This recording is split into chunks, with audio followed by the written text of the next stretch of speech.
அருள் பெரும் ஜோதி, அருள் பெரும் ஜோதி, தனிப்பெரும் கருணை, அருள் பெரும் ஜோதி. இங்கே உங்களோட நான் பகிரக்கூடிய விஷயங்களுக்கான அரங்கு 3வது முறையாக இருக்கு. ஆனால் நிறைய முறை நான் அங்கே வந்திருக்கோம். இவர் ஐயாவுடைய வீட்டிற்கு சென்றிருக்கேன். சகோதரன் தான் சொல்லணும், உங்கள் முன்னால் ஐயா நான் சொல்கிறேன். அதாவது ஒரு உபசரணை, ஒருவரை வரவேற்கும் முறை அப்படின்னு அவர்கிட்ட நம்ம கற்றுக்கலாம். ஒரு மனிதனை ஒருவர் வரவேற்கும் முறையிலேயே அவருடைய பண்பாடு, கலாச்சாரம், அவருடைய ஈகைத்தன்மை அனைத்தையும் கற்றுக்கொள்ளலாம். அதை அவருக்கு கற்றுக் கொடுத்தது ஒரு முறை என்னிடம் அவர் பகிர்ந்த விஷயம், வள்ளலாரை எப்போது நான் கையில் எடுத்தேனோ அப்போதே என் மனம் வெண்மையானது அப்படின்னு சொன்னார். அப்படின்னா வெண்மையானதுன்னா வெண்ணையை போல நெகிழக்கூடிய தன்மையுடையது. இப்போ கொஞ்ச நேரத்துக்கு முன்னே அவர் ஒரு அம்மாவை உங்களிடம் அறிமுகம் செய்து அவரை பற்றி உங்களிடம் தகவலை பரிமாறும் போது அவர் கண் கலங்கியது. எந்த மனிதர் ஒருவருக்கு ஒரு விஷயத்தை சொல்லும்போது மனம் உருகிறானோ, மனம் உடைகிறானோ, அவனுடைய மனமானது வெண்ணையை போல் மிகவும் லகுவானது. அங்கே நம்ம எந்த விதமான குற்றமோ கோபமோ இருக்காது. ஆனால் அப்படி கோபப்பட்டு அவர் பேசினாலும் பிறகு அந்த கோபம் வெண்பஞ்சு போல் மறையக்கூடியது. உண்மை அதுதான். யார் கோபப்பட்டு ஒருத்தரை பேசுகிறாங்களோ அவங்ககிட்ட ஒன்றும் குரோதம் இருக்காது. எவன் நம்ம கூட சிரிச்சுக்கிட்டே தோள் மேலே கையை போடுறாங்களோ அவங்க கிட்ட குரோதம், துரோகம் ரெண்டுமே குடிகொள்ளும். அதுதான் நான் அவர்கிட்ட நிறைய விஷயங்கள் நான் கற்றுக்குவேன். பாலகிருஷ்ணனை பற்றி உயர்வாக சொல்கிறேன்ல, நான் அவரை பற்றி தெரிஞ்சதுனால இந்த இடத்துல நான் பகிர்ந்து கொள்கிறேன். ரெண்டாவது, இந்த அறக்கட்டளை இன்னைக்கு 30 வருட காலம், 29 வருட காலம் பயணம் அப்படின்னா சாதாரண முறையான பயணம் கிடையாது. இன்னைக்கு ஒரு அறக்கட்டளை பன்முகத்தன்மை கொண்டு இன்னைக்கு இவ்வளவு தூரம் நகர்ந்து வருதுன்னா இதனுடைய சிரமங்கள், இது கடந்து வந்த பாதைகள்ங்கிறது மிகவும் கரடு முரடானது. நிறைய பழிச்சொல்கள், இயலாமை, இல்லாமை, நிறைய விஷயங்கள் இவங்க பார்க்கணும். ஆனால் இவங்களுக்கான ஒரே விஷயம், ஒரே நிலைப்பாடு, இந்த அறக்கட்டளை எதற்காக ஆரம்பிக்கப்பட்டதோ அதன் லட்சியத்தையும் இலக்கையும் அடைய வேண்டும் அப்படின்ற ஒரு எண்ணங்கள் எந்த ஒரு நிறுவனத்தில் இருக்கிறதோ அது இயக்கத்தில் எந்தவித தடையும் இருக்காது. இன்னைக்கு எத்தனையோ பேர் இன்னைக்கு இந்த இடத்துல பாராட்டுக்கள் கொடுக்கப்பட்டிருக்குது. அத்தனை பேர் சுயமாக அந்த அம்மா பாராட்டினாங்க, 1,00,000 சொச்சம் கொடுத்தாங்க அப்படின்னு. ஒரு மனிதர் தன்னிடம் இருக்கக்கூடிய தொகையை முழுவதும் ஒரு மனிதரிடம், ஒரு நிறுவனத்திடம் கொடுக்க வேணும்னா அப்போ அவங்ககிட்ட எந்த அளவுக்கு நம்பிக்கை இருக்கணும். இந்த ட்ரஸ்ட் அப்படின்ற வேர்டு ஒருத்தரை நம்புறதுக்கான ஒரு தகுதியான சொல்லுன்னு சொல்லலாம். அந்த அம்மா ஒரு கோடீஸ்வரர் கிடையாது, பெரிய பணம் படைத்தவர் கிடையாது. ஆனாலும் தன்னிடம் இருந்த பணத்தை இந்த நிறுவனத்திற்கு கொடுத்து இதன் மூலியமாக சமுதாயத்திற்கு சேவை செய்யுங்கள். அப்போ இந்த சமுதாயத்திற்கான சேவை இந்த நிறுவனம் சரியான பாதையில் செல்கிறது என்ற அந்த நம்பிக்கை அந்த அம்மையாருக்கு இருந்தது இல்லையா? அப்போ அந்த அம்மையாருக்கு இந்த நிறுவனம் சரியான முறையில் சமுதாயத்திற்கு செல்லவில்லை என்றால் நிச்சயமாக அந்த அம்மையார் அந்த பணத்தை கொடுப்பதற்கு யோசித்திருப்பார். இது ஏன் இந்த இடத்துல சொல்றேன்னா, ஒவ்வொரு மனிதருக்கும் கொடுக்க வேண்டும் என்ற எண்ணம் எப்போது மனதில் இருந்து துவங்குகிறதோ அவனுள் எப்போதும் இறைவன் கொடுக்கொள்கிறான். இறைவனை தேடி நம்ம வேற எங்கும் போக வேண்டாம். போய் ஐயா சொன்ன மாதிரி கல்ச்சலையில் தேட வேண்டாம் கடவுளை. அது நம்மால் உருவாக்கப்பட்ட ஒரு வடிவம்.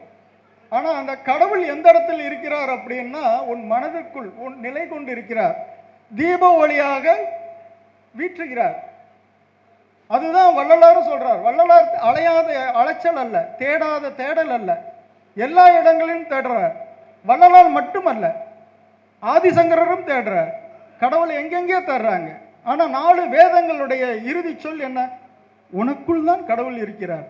சரி, உனக்குள் எப்படி கடவுள் இருக்கிறார்?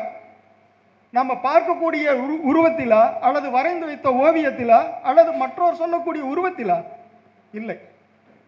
நமக்குள் இருக்கும் கடவுள் அன்பானவர், அன்பே சிவம், ஜீவகாருண்யம். வள்ளலார் எல்லா வார்த்தையும் ஒண்ணுதான் ஐயா. வார்த்தைகளுடைய உச்சரிப்பும் வார்த்தைகளுடைய சத்தமும் வெவ்வேறாக இருக்கலாம், ஆனால் வார்த்தைகள் சொல்லக்கூடிய கருத்து ஒன்றுதான். அதை நம்ம புரிஞ்சுக்கணும். இந்த நிகழ்ச்சி நம்ம இளைஞர்களுடைய மேம்பாட்டுக்காக, இளைஞர்களுடைய திறன் மேம்பாடு அப்படின்னு தான் நம்ம சங்கரஞ்சி அன்னைக்கு என்கிட்ட சொன்னார். இன்னைக்கு இளைஞர்களுடைய செயல்பாடு அப்படின்ற ஒரு விஷயத்திற்குள்ள பார்த்தோம்னாக்கா, சமுதாயம் வேறு இளைஞர்கள் வேறு அப்படின்ற ஒரு பிரிவினை இன்னைக்கு உள்ள இருக்கு. ஒரு சாதாரணமாக ஒரு காலேஜில் படிக்கக்கூடிய ஒரு மாணவன்கிட்ட நிறைய இடங்களுக்கு நாங்கள் போகிறோம். மாணவன் அந்த சமுதாயத்திற்கு உனக்கு என்ன ஒரு தொடர்பு இருக்கா அப்படின்னு கேட்டோம்னா, இந்த சமுதாயம்னா என்ன நீ கேட்டு பாருங்க. நாளைக்கு இந்த சமுதாயம்னா என்னன்னு கேட்குறான். இதுக்கு நான் என்ன பண்ணணும்? சரி, எதுக்கு படிக்கிற? நான் சந்தோஷமா இருக்கிறதுக்காக படிக்கிறேன். சரி, வேற? காசு பணம் சம்பாதிச்சுன்னா கார் வாங்குவேன், பங்களா வாங்குவேன், வீடு வாங்குவேன். அடிப்படை தேவை தனி மனிதனுடைய உயர்வை பற்றி மட்டும்தான் அந்த மாணவனோ அல்லது தனி இளைஞனோ தனி மனிதனோ யோசிக்கிறானே தவிர சமுதாயத்தின் வளர்ச்சி பற்றி இன்றைய இளைஞர்கள் யாரேனும் யோசிக்கிறார்களா அல்லது யோசிக்கக்கூடிய ஒரு சூழலை இந்த சமுதாயம் அவர்களுக்குள் விதைத்திருக்கிறார்களா? தனி மனித உயர்வு அப்படிங்கிறத இந்த சமுதாய உயர்வு அல்ல. அதை நம்ம புரிஞ்சுக்கணும். இந்த மாதிரியான அறக்கட்டளைகள், இந்த மாதிரி ஒரு தன்னார்வ தொண்டு நிறுவனங்கள் ஒரு சமுதாயத்தை உயர்வான பாதைக்கு எடுத்து செல்லக்கூடிய ஒரு வழிகாட்டியாக திகழுது. அதுதான் இந்த அரங்கு நான் 3வது முறை அப்படின்னு சொல்றேன். இந்த இடத்துல நிறைய விஷயங்கள் நாங்கள் பேசியிருக்கிறோம். நிறைய பலதரப்பட்ட மக்களை நம்ம இந்த இடத்துல சந்திச்சிருக்கிறோம். அது ஏன் இந்த இடத்துல பார்த்தீங்கன்னா பன்முகத்தன்மை பாருங்க. அம்மையார் பேசினாங்க, புற்றுநோயை பற்றி பேசினாங்க. அந்த தம்பி இன்னைக்கு டேட்டா சயின்ஸை பற்றி பேசினாங்க. ஐயா வேலை வாய்ப்பை பற்றி பேசுறாங்க. இந்த மாதிரி ஒவ்வொரு இடத்துலையும் பன்முகத்தன்மை இருக்கு. இந்த தன்மைகள் எதற்காக அப்படின்னா, சரி இந்த இடத்துல எல்லாம் இளைஞர்கள் மட்டும்தான் இருக்கிறீங்களான்னா இல்லை, ஒரு 2-3 பேர் இருக்கிறாங்க ஐயா, இவங்களுக்கு மட்டும்தான் இந்த விஷயமானா கிடையாது. இங்க இருக்கக்கூடிய பெரியோர்கள் இந்த விஷயத்தை வெளியில் எடுத்து செல்லுங்கள். எனக்கு வயசாயிருச்சு, என்னால் ஒன்றும் முடியாது, தயவு செய்து அப்படி சொல்லாதீங்க.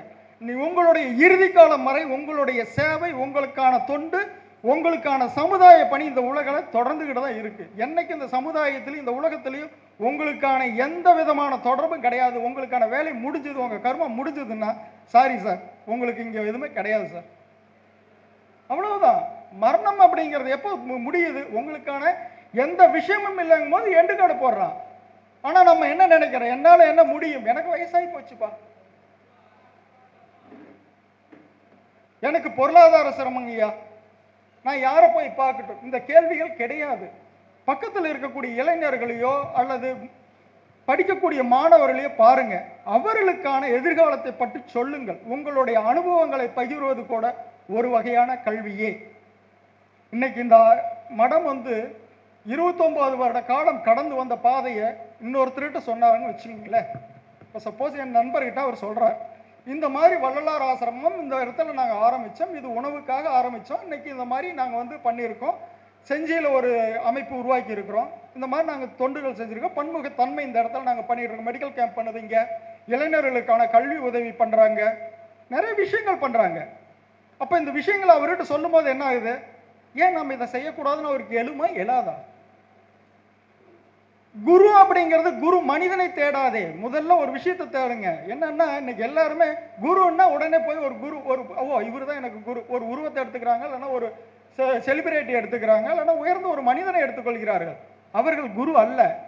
எந்த ஒரு வார்த்தை உன் மனதையோ அல்லது உன் வாழ்க்கையோ மாற்றுகிறதோ அந்த ஒரு வார்த்தை தான் குருவின் வாக்கியம். நீங்க குரு படங்கள்லயோ இல்ல உருவங்களையோ தயவு செய்து தேடாதீங்க. இது நான் சொல்லல, வள்ளலாரும் அதை தான் சொல்றாரு. சரிங்களா? இங்க இருக்கக்கூடிய எல்லாருமே இந்த நேரத்தில், இந்த கணத்தில் நமக்கான ஒரு லட்சியமாக என்னால் ஒரு 10 இளைஞரை மாற்ற முடியும் அல்லது உருவாக்க முடியும் அப்படின்ற ஒரு லட்சியத்தை உருவாக்குங்கள். சரியா? இந்த நிகழ்வு தொடர்ந்து நடந்துகிட்டே தான் இருக்கு. நம்ம இந்த இதில் பார்த்தீங்கன்னாக்கா ஒரு சில டைம்ல நமக்கு அகவல் பாராயணங்கள் பற்றி நமக்கு இங்கே நம்ம எடுக்கிறோம். அப்புறம் இப்போ பாருங்க, இதில் பார்வை இழந்தோருக்கு முதல் முறையா உலகத்திலேயே இந்த மாதிரி ஒரு ஆன்மீக புத்தகங்களை வெளியிட்டது கிடையாது. பார்வை இல்லாதவர்களுக்கு ஒரு புத்தகங்கள் எனக்கு சொன்னார் அன்னைக்கு. அகவல் பாராயணத்தை இந்த மாதிரி பிர்லி லெட்டரில் பண்ணுறோங்க, நிச்சயமாக அதை பண்ணுங்க, 4 பேர் படிக்கட்டும். ஏன்னா கண்ணு இருக்கிறவங்க மட்டும்தான் படிக்கணும் அப்படின்றது கிடையாது. இன்னைக்கு புத்தகங்கள் படிக்கக்கூடிய கலாச்சாரம் மிகவும் குறைவாயிட்டு இருக்கு. காரணம் என்னன்னாக்கா எல்லாமே கைபேசி. இன்னைக்கு நாகரிகம், வாழ்க்கை எல்லாம் கைபேசி தான். ஒரு மொபைல் எடுத்துட்டோம்னா வாழ்க்கையே முடிஞ்சிச்சியா. இன்னைக்கு வீட்டு சாவி கூட தரத்துக்கு ரெடியா இருக்கிறோம், மொபைல் போனை யாரு கையிலும் தரத்துக்கு ரெடியா இல்லை. இன்னைக்கு எந்த அளவுக்கு நம்மளுடைய அறிவியல் வளர்ச்சி அப்படிங்கிறத பாருங்க. அடுத்து நம்மளை ஆட்கொள்ளக்கூடியது, தம்பி கூட சொல்லிட்டு போனாரு, ஏஐ அறிமுகம், ஆர்டிஃபிஷியல் இன்டெலிஜென்ஸ். இன்னைக்கு நீங்க பயன்படுத்தக்கூடிய ஒவ்வொரு சாதனங்களும் தானே இயங்கும் போது உங்களுடைய அறிவு உங்களுக்கானதா அல்லது இயந்திரத்திற்கானதா? இன்னைக்கு பழைய இவங்களை விட்டுறலாம், இவங்க எல்லாருக்குமே பழைய ஃபோன் தெரியும், டைரக்டரி. அப்போ எல்லாம் இப்போ இருக்கிற இளைஞர்களுக்கு தெரியாது. எல்லோ பேஜ்னு ஒன்று இருக்கும், அதில் எடுத்தீங்கன்னா ஒவ்வொருத்தரோட வீட்டு ஃபோன் நம்பரும் இருக்குமையா. அதில் ஒவ்வொருத்தரோட வீட்டு ஃபோன் நம்பர் இருக்கும். அந்த ஃபோன் வந்து இப்போ டச் ஃபோனு சொல்கிற ஃபோன்லாம் கிடையாது, சுற்றணும். சுத்தனாக்கா அந்த ஃபோன் நம்பர் போகும். சாதாரணமாக ஒருத்தருக்கு 10 ஃபோனு 20 ஃபோன் நம்பர் தெரியும். பாப்பாவை கூப்பிடு, இந்த நம்பரு, பையனை கூப்பிடு இந்த நம்பர், அத்தை வீட்டை கூப்பிடு இந்த நம்பர். இந்த மாதிரி ஒரு குறைஞ்சது ஒரு 10 எண்களையாவது மனதில் வைத்திருந்தார்கள். என்னைக்கு இந்த ஃபோன் வந்துச்சோ யாரும் மனசுலையும் நம்பர்ஸ் கிடையாது. முடிஞ்சிச்சா? ரெண்டாவது சொல்றேன், இவங்க எல்லாருமே கூட்டல் கழித்தல் கணக்கு வாய்ப்பாடு படிச்சிருப்பாங்க. வாய்ப்பாடு அப்படின்ற ஒரு சப்ஜெக்ட் இருந்தது. போனா 1 1 2 இதெல்லாம் படிச்சிருக்கணும் பாலாங்க. ஆனா இன்னைக்கு இருக்கிற இளைஞர்கள் வாய்ப்பாடுன்னா என்னன்னு கேட்பாங்க. கால்குலேட்டர் வந்தோடனே அது போயிடுச்சு. இன்னைக்கு ஒரு சின்ன கணக்கு அப்படின்னா கூட தேடுறான், கால்குலேட்டர் தான் தேடுறான் இல்லையா? ஒரு ஊருக்கு நகரத்திற்கு போக வேண்டும் என்றால் எந்தெந்த வழியாக போக வேண்டும் என்று அவர்கள் விசாரிப்பார்கள். இன்னைக்கு யாரையும் கேட்கறதே கிடையாது. Google, GPS. ஒரு தகவலை அறிய வேண்டும் என்றால் புத்தகங்களை படிப்பார்கள். இன்று புத்தகங்களை படிப்பதில்லை. யாரோ ஒருவன் எங்கேயோ ஒரு இடத்துல ரீல்ஸ்ன்ற ஒரு விஷயத்தை போடுறான், அதுதான் உண்மைன்னு இன்னைக்கு மக்கள் நம்புறாங்க. உண்மையா பொய்யா? இன்னைக்கு ரீல்ஸ் பார்க்காத மாணவர்கள் கிடையாது, ரீல்ஸ் பார்க்காத இளைஞர்கள் கிடையாது. சரி, தொலைஞ்சது போ, இளைஞனும் மாணவர்களும் ரீல்ஸ் பார்க்கட்டு விட்டுறலாம் அப்படின்னா, அன்பர்களே கொஞ்சம் யோசித்து பாருங்க. இன்னைக்கு எத்தனை வீட்டில் உங்களுடைய பேர குழந்தைகளோ மொபைல் ஃபோன் இல்லாமல் சாப்பிட்றாங்க சொல்லுங்க பார்க்கலாம். உங்க குழந்தைங்க சாப்பிடணும்னா மொபைல் ஃபோனை கையில் கொடுத்தாதான் அது சோறு சாப்பிடுது. நீங்க இல்லைன்னு யாராவது சொல்லுங்க பார்க்கலாம். மொபைல் ஃபோன் இல்லாமல் என் குழந்தை சாப்பிட்டுருச்சுன்னு இல்லை சார். எங்கே சார் உலகத்தை கொண்டு போயிட்டு இருக்கோம்? இயந்திரத்தோடையா அல்லது உங்களோடையா? மனிதன் இயந்திரமாக மாறுவதால் உங்களுக்குள் ஜீவகாருண்யம் விலகிவிட்டது. ஒரு மனிதனை நீங்கள் இன்று பொருளாதார ரீதியான ஒரு ஜடமாக பார்க்கிறீர்களே தவிர, அரசாங்கமானாலும் சரி, ஆன்மீகமானாலும் சரி, எதுவானாலும் சரி, இன்று ஒரு மனிதன் இன்னொரு மனிதனை பார்க்கும் பொழுது வர்த்தக நோக்கத்தோடு தான் பார்க்கிறானே தவிர அவனோடு ஒரு உண்மையான அன்பும் ஒரு சகஜ மனிதாபிமானத்தோடு ஒருவரை பார்ப்பது இல்லை. இது யாரேனும் மறுக்கிறது இருக்கீங்களா? ரோட்ல அடிபட்டு இருந்தா கூட நம்ம செல்ஃபியில போன் எடுத்து அது ஒரு போட்டோ எடுத்து அதை எப்படி பணமாக்க முடியும் என்றுதான் இன்று மனிதர்கள் யோசிக்கிறார்களே தவிர அந்த மனிதனுக்கு உதவ வேண்டும் என்று எந்த ஒரு மனசாட்சி உள்ள மனிதனும் முன்று வருவதில்லை. ரைட்டா இல்லையா? எங்க சார் இது உருவாயிச்சு? யார் சார் மாத்தினாங்க உங்களுக்குள்ள? கடவுளா? அல்லது இதுதான் உங்களுடைய தாத்தா பாட்டி, அல்லது இதுதான் உங்களுடைய ஆன்மீகம் சொல்லி கொடுத்த நீதியா?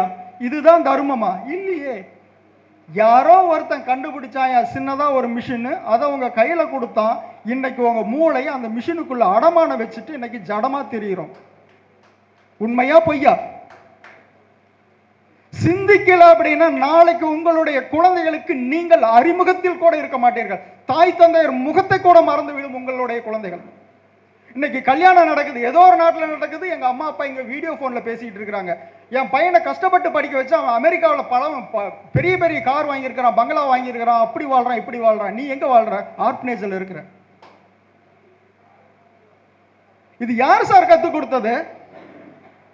மாணவர்களையும் குழந்தைகளையும் நீ வளர்க்க தெரியவில்லை. முள்செடியை வளர்த்து விட்டு கையை குத்துகிறது என்றால் குத்தத்தான் செய்யும். முள்செடியில் வளர்த்திருக்கிறோம். குழந்தைகளை வளர்க்கக்கூடிய பொறுப்பு பெற்றோர்களிடம் இருக்கிறது. ஒரு குழந்தை அந்த வீட்டு வாசப்படியை தாண்டும் போது அது சமுதாயமாக மாறுகிறது. இந்த தேசத்தின் பிரஜை அவன். வீட்டுக்குள்ள எப்படி வேணா நீ வச்சுக்கோ உங்க குழந்தைய, இல்லையா? ஆனா வெளியில வரும்போது குழந்தை சமுதாயமா மாறுது. ஆமாவா இல்லையா? அப்ப சமுதாயத்தின் அக்கறை யாருகிட்ட இருக்கு? விவேகானந்தர் சொன்னாரு, 100 இளைஞர்களை கொடுங்க, இந்த தேசத்தை மாற்றுகிறேன்.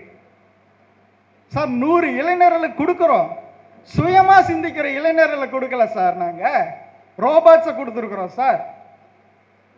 அப்படிதானே? 100 ரோபாட்ஸை கொடுத்துருக்கிறோம் சார் நாங்க இந்த இந்தியாவுக்கு. அதனால என்ன சார் பயன்? சுயமாக சிந்திக்க வேண்டும். உன்னுடைய அன்றாட தேவை நீ சிந்தி. எது தேவை எது தேவையில்லை என்பதை உன்னுடைய மனதில் ஆழ்ந்து யோசிக்க செய், பிறகே நீ இந்த செயல்படுத்து, இல்லையா? இந்த மாதிரி விஷயங்கள் நிறைய இருக்கு. இதை தான் நம்ம இளைஞர்கள்ட்ட கொண்டு போய் சொல்லணும். விழிப்புணர்வு அப்படிங்கிறது நமக்குள்ள எப்பவுமே ஒரு தீபமா எரியணும் அப்படிங்கிறது என்னோட ஆசை. நேரமின்மை போதும்னு நினைக்கிறேன். சரியா? மீண்டும் அதாவது என்னால் என்ன முடியும் அப்படின்னு தயவு செய்து இங்கே வந்திருக்கிறவங்க நினைக்காதீங்க. என்னால் முடியும் அப்படின்னு நீங்கள் நினச்சிங்கனாக்கா இந்த தீபம் அறக்கட்டளை மூலியமாகவே நீங்கள் தீபச்சுடராக அழகாக ஜோதியாக ஜோதிக்கலாம். சரியா? அதனால் நீங்கள் வந்து உங்களால் பக்கத்தில் 2 பேர் 3 பேர் இந்த ஐயா இந்த பொண்ணுக்கு கைட் பண்ணார், உன்னால் இதை பண்ண முடியும்னு சொல்லு. 2 பேர் உன் ஃப்ரெண்ட்ஸு கூப்பிட்டு வந்து ஐயாட்ட இன்ட்ரடியூஸ் பண்ணி விடுங்க, பேசுங்க. புரியுதா? படிங்க, புத்தகங்களை படிங்க. எல்லாமே இந்த மொபைலில் இருக்கிறதா உண்மை நம்பாதீங்க. சுயமாக கொஞ்சமாவது யோசிங்க. அது தவறுன்னு சொல்லலை. கத்தி வந்து காய்கறி வெட்டுறதுக்கும் பயன்படுத்தலாம், ஒருத்தரை கழுத்து இருக்கிறதுக்கும் பயன்படுத்தலாம். How to use the device you have to decide. புரியுதா? ஸோ அதனால் இன்றைய இளைஞர்கள் இந்த தேசத்தின் கடமையுள்ள பிரஜை அப்படின்ற ஒரு மனசில் வச்சுட்டு ஒவ்வொருத்தரும் செயலாற்றணும்.